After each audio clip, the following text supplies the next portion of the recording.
Alors pour calculer T, le taux d'évolution, P, le pourcentage d'évolution ou CM, le coefficient multiplicateur, donc je vais prendre un exemple. Donc par exemple, la valeur initiale, donc je vais appeler V1, c'est 25 €. Et on a une hausse jusqu'à 27 € que je vais appeler V2. Donc si je veux calculer T, donc il faut faire V2 moins V1 sur V1. Donc ici, ça ferait 27 moins 25 sur 25. Donc ici, dans ce cas, on trouve 0,08. Si on veut calculer directement le coefficient multiplicateur, donc il faut calculer V2 sur V1. Donc ici, ça ferait 27 sur 25. Et donc on trouve 1,08. Donc déjà, le lien entre CM et T, c'est que pour trouver CM, on fait T plus 1. Donc CM égale, moi je n'en fais plutôt 1 plus T. Bon, c'est pareil. Donc si on a T, pour trouver CM, on fait plus 1. Et si on a CM pour trouver T, donc on fait moins 1. Si on veut trouver le pourcentage, donc il suffit de remettre en pourcent. Donc en fait, il faut multiplier T par 100. Donc là, on fait fois 100. Donc là, 0,08 fois 100, on décale de 2 rangs, donc on trouve 8% du coup, enfin 8. Et donc du coup, dans l'autre sens, si on a P, on veut trouver T, il faut diviser par 100. Donc du coup, la relation, c'est que T égale à P divisé par 100. Et P sur 100, ça s'écrit aussi P pour 100. Donc par exemple ici, T c'est 0,08, donc c'est 8 sur 100, donc 8%. Ensuite, le dernier lien, donc pour calculer CM à partir de P, donc on a CM qui est égal à 1 plus P sur 100. Donc c'est la même formule que ici, sauf qu'on a remplacé T par P sur 100. Ensuite, pour calculer directement P à l'aide de V1 et V2, donc en fait, on va faire d'abord ce calcul-là et ensuite multiplier par 100. Donc ça revient à calculer T, puis après multiplier par 100. Donc ça fait V2 moins V1 sur V1 et fois 100. Ça c'est T et on fait T fois 100. Alors remarque,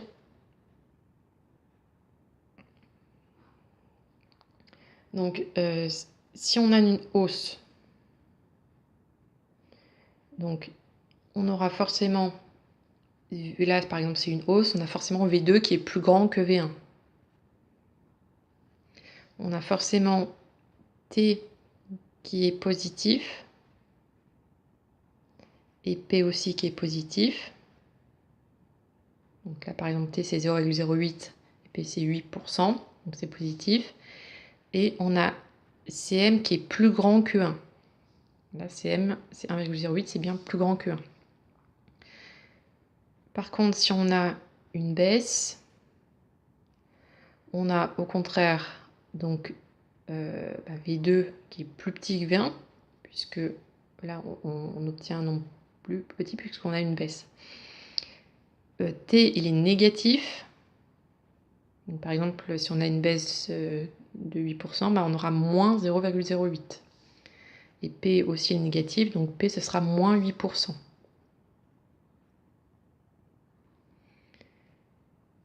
Et CM, il sera plus petit que 1, puisqu'on fait 1 plus T. Donc si T est négatif, ça fait par exemple 1 moins 0,08. Donc ça fera 0,92. Donc si on a un coefficient multiplicateur plus petit que 1, c'est qu'en fait on a appliqué une baisse.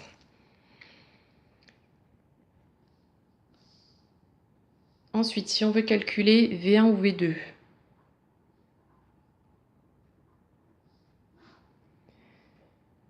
donc pour passer de V1 à V2, donc on multiplie par le coefficient multiplicateur. Donc si on l'a, on utilise ça. Si on a t, donc on sait que coefficient multiplicateur, on peut l'écrire avec t, donc c'est 1 plus t. Donc on peut multiplier par 1 plus t.